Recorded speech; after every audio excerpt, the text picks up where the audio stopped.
ജിൻഡോ, ഇപ്പോൾ പുറത്തേക്ക് വിടാത്ത പേജുകൾ എന്നുള്ളത് ആളുകളുടെ പേര് വിവരങ്ങൾ അടക്കമുള്ള കാര്യങ്ങളാണ്. അതിൽ ഒരുപക്ഷെ ഇരകളുടെ പേരുകളും ഉണ്ടാകാം. അത് പുറത്തേക്ക് വന്നുകൂടാ. അത് നമ്മുടെ മുന്നിൽ നമ്മൾ എടുക്കേണ്ട ഒരു തീരുമാനമാണ്.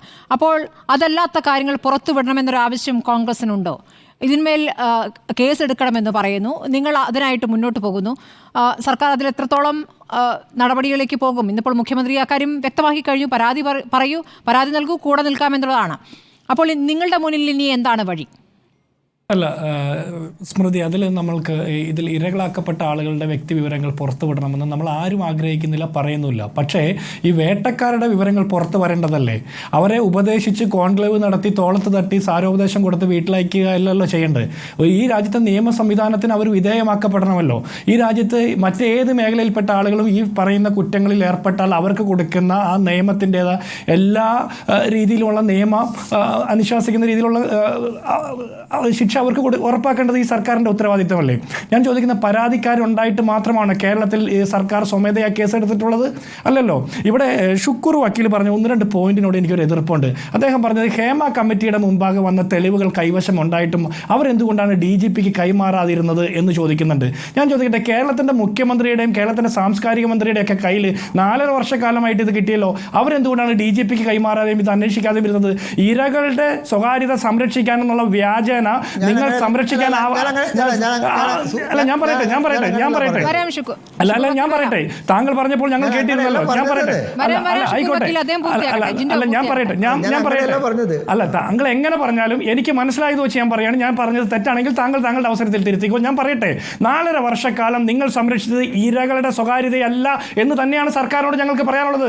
4.5 വർഷക്കാലം ഈ സർക്കാർ സംരക്ഷിച്ചത് ആ 15-അംഗ പവർ ഗ്രൂപ്പിന് തന്നെയാണ്. ഇവിടെ ഒരാൾ ഫാസിസ്റ്റ് ആണെന്ന് പറഞ്ഞ് അയാളെ കൂകി വിളിക്കുമ്പോൾ അയാൾക്ക് വേണ്ടി കൈയടിക്കുന്ന ആളുകളും അതിനേക്കാൾ വലിയ ഫാസിസ്റ്റ് ആണെന്ന് നമ്മൾ തിരിച്ചറിയണം. ഇവിടെ പീഡകരെന്ന് നമ്മൾ പറയുമ്പോൾ ആ പീഡകർക്ക് വേണ്ടിയിട്ട് സംരക്ഷണ കവചം ഒരുക്കുന്ന വാദപ്രതിവാദങ്ങൾ ഉന്നയിക്കുന്ന ആളുകളും പീഡകരോടൊപ്പം തന്നെയാണ്. ഇവിടെ സ്ത്രീ പീഡകർ എന്ന് പറഞ്ഞാൽ അത് പുരുഷന്മാർ മാത്രമല്ല, ഈ സ്ത്രീ പീഡകരെ സംരക്ഷിക്കുന്ന നിലപാടെടുക്കുന്ന സ്ത്രീകളും ഉണ്ട് എന്ന് നമ്മൾ തിരിച്ചറിയണം. ഇവിടെ പറയുന്നുണ്ട് ഭയം കൊണ്ടാണെന്ന്. ഈ ഭയം കൊണ്ടാണ് എന്ന് പറയുമ്പോൾ തന്നെ ഈ ചർച്ചയിൽ പങ്കെടുത്ത ഒരു നടി പറയുന്നു, എനിക്കൊരു പ്രൊഡക്ഷൻ കൺട്രോളറുടെ ഭാഗത്ത് നിന്ന് ഇങ്ങനെ ഒരു നിലപാടുണ്ടായി എന്ന്.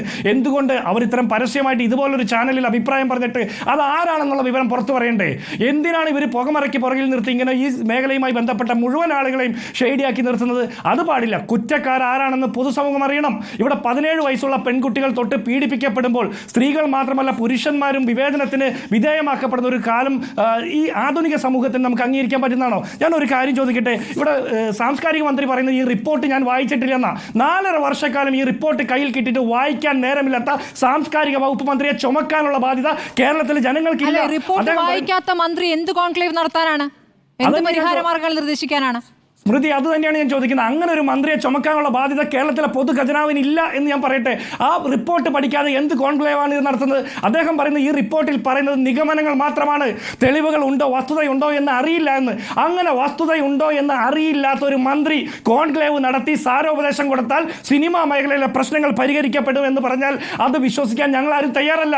LDF വരും, എല്ലാം ശരിയാകും, സ്ത്രീ സുരക്ഷ എന്നൊക്കെ പറഞ്ഞ് ഈ വനിതാ നടിമാരെയൊക്കെ ഉപയോഗിച്ച് പരസ്യം ചെയ്ത ഒരു സർക്കാരാണ് കേരളം ഭരിക്കുന്നത്. ഈ സ്ത്രീകൾക്കുള്ള സുരക്ഷ ഉറപ്പാക്കാനുള്ള പ്രാഥമിക ഉത്തരവാദിത്വം ഇവർക്കുണ്ട്. ഇവർ വനിതാ മതിൽ കെട്ടിയാൽ പോരാ. P ശശിയുടെയും PK ശശിയുടെയും ഒക്കെ കാര്യങ്ങൾ വരുമ്പോൾ പാർട്ടി കോടതിയും പാർട്ടി പോലീസ് സ്റ്റേഷനും അന്വേഷിച്ച് നടപടി എടുക്കുന്നത് പോലെ പറ്റില്ല. ഈ മേഖലയുമായി ബന്ധപ്പെട്ട മുഴുവൻ സ്ത്രീകളുടെയും സുരക്ഷ ഉറപ്പാക്കുന്ന, അവർക്ക് നാളുകളിൽ ഭയമില്ലാതെ തുറന്നു പറയാനുള്ള ശേഷി കൊടുക്കുന്ന നടപടി ഈ സർക്കാർ സ്വീകരിക്കണം. അല്ലാതെ മുഖ്യമന്ത്രി പറയുന്ന പോലെ ആരെങ്കിലും പരാതിക്കാർ വരട്ടെ നടപടിയെടുക്കാമെന്ന് പറഞ്ഞാൽ കേരളത്തിന്റെ ആഭ്യന്തര വകുപ്പ് മന്ത്രിയാണ് ഇത് പറയുന്നത്. നേരത്തെ ഒരു കാര്യമുണ്ട്, അതായത് ഈ മൊഴിയെടുപ്പിലേക്കൊക്കെ പോകുമ്പോൾ സ്വാഭാവികമായും ഈ പറഞ്ഞ ഭയക്കുന്ന ഇരകളിൽ നിന്ന് മൊഴിയെടുക്കേണ്ടി വരും. അപ്പോൾ അവർ മൊഴി നൽകാൻ തയ്യാറല്ല എങ്കിൽ പിന്നെ കേസ് നിൽക്കില്ല. അങ്ങനെ ഒരു വിഷയം കൂടി ഉണ്ടല്ലോ. മൊഴി നൽകാൻ തയ്യാറല്ല എന്ന് പറഞ്ഞാൽ 4.5 വർഷക്കാലം മടിക്കുത്തിൽ ഒളിച്ചു വെച്ച ഒരു റിപ്പോർട്ടുമായി പേര് നടക്കുന്ന സർക്കാരിന്റെ ആഭ്യന്തര വകുപ്പിന് വിശ്വാസമില്ല എന്നല്ലേ? അതല്ലേ നമ്മൾ മനസ്സിലാക്കണ്ടേ? ഈ ചർച്ചയിൽ എനിക്കെതിരെ പ്രൊഡക്ഷൻ കൺട്രോളറുടെ ഭാഗത്ത് നിന്ന് ഇങ്ങനെ ഒരു മോശപ്പെട്ട പെരുമാറ്റം ഉണ്ടായി എന്ന് പറയുന്ന നടി പോലും ആ പ്രൊഡക്ഷൻ കൺട്രോളറുടെ പേര് പറയാൻ ധൈര്യമില്ലാതെ പോകുന്നത് എന്തുകൊണ്ടാണ്? അവർക്ക് ഈ സംസ്ഥാനത്തെ ആഭ്യന്തര വകുപ്പിന് വിശ്വാസമില്ല. കാരണം 4.5 വർഷക്കാലമായിട്ട് ഈ റിപ്പോർട്ട് കിട്ടിയിട്ട് അതിന്മേൽ അടയിരുന്ന ഒരു മന്ത്രി പറയാണ് ഈ റിപ്പോർട്ട് ഞാൻ പരിശോധിച്ചിട്ടില്ല, പഠിച്ചിട്ടില്ല, അതിലുള്ളത് വസ്തുതയാണോ എന്ന് അറിയില്ല എന്ന് പറഞ്ഞാൽ ആര് മൊഴി കൊടുക്കുമെന്നാണ് ഇവർ പറയുന്നത്? ഈ സർക്കാർ ആളുകൾക്ക്, ഈ പറഞ്ഞ സ്ത്രീകൾക്ക് സംരക്ഷണം കൊടുക്കുമെന്ന് പറഞ്ഞാൽ അവർക്ക് ധൈര്യത്തോടെ അഭിപ്രായം പറയാനുള്ള ശേഷി കൊടുക്കണം. അത് സർക്കാരിന്റെ നടപടികളിലൂടെയാണ് വേണ്ടത്. സോണിയ തിലകൻ പറഞ്ഞ വാക്കിന് ഞാൻ എൻഡോഴ്സ് ചെയ്യുകയാണ്. എക്സാമ്പിൾ സെറ്റ് ചെയ്യണം. ഇത്തരം ആളുകൾക്കെതിരെ നടപടി സ്വീകരിച്ചുകൊണ്ട് എക്സാമ്പിൾ സെറ്റ് ചെയ്താലേ നാളെയും കേരളത്തിലെ ചെറുപ്പക്കാരികളായിട്ടുള്ള പെൺകുട്ടികൾ അഭിപ്രായം പറഞ്ഞ് പൊതുസമൂഹത്തിന് മുൻപ് വരുള്ളൂ. ഒരു പീഡനത്തിനിരയായ പെൺകുട്ടിയുടെ പേരും വിലാസവും തമസ്കരിക്കപ്പെടുകയാണ്. എന്തുകൊണ്ടാണ്? പീഡനം നടത്തുന്ന ആളുകൾ താരങ്ങളായിട്ട് വീണ്ടും വീണ്ടും ജനമനസ്സുകളിൽ ഇറങ്ങി നടക്കുന്നു. അങ്ങനെ പാടില്ല. ഒരൊറ്റ കേസ് വന്നപ്പോൾ ഏട്ടൻ പാവാട എന്ന് പറഞ്ഞു വന്നിട്ടുള്ള സംഘത്തെക്കുറിച്ച് ഓർക്കുന്നില്ലേ ജിൻഡോ? ഇത് കൂട്ടമായി പരാതികൾ വരുമ്പോൾ എങ്ങനെയായിരിക്കും ഈ വേട്ടക്കാർക്കൊപ്പമുള്ള ഒരു സംഘം പ്രവർത്തിക്കുക എന്ന് നമുക്ക് പറയാൻ പറ്റില്ല.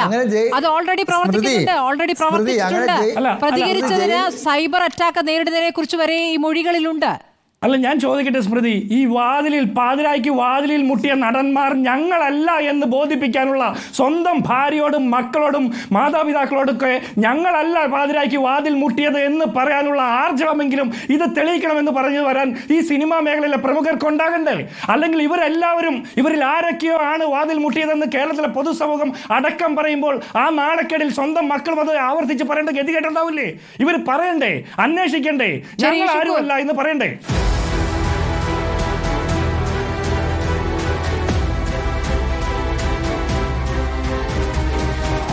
Debate with Smriti Parithikad.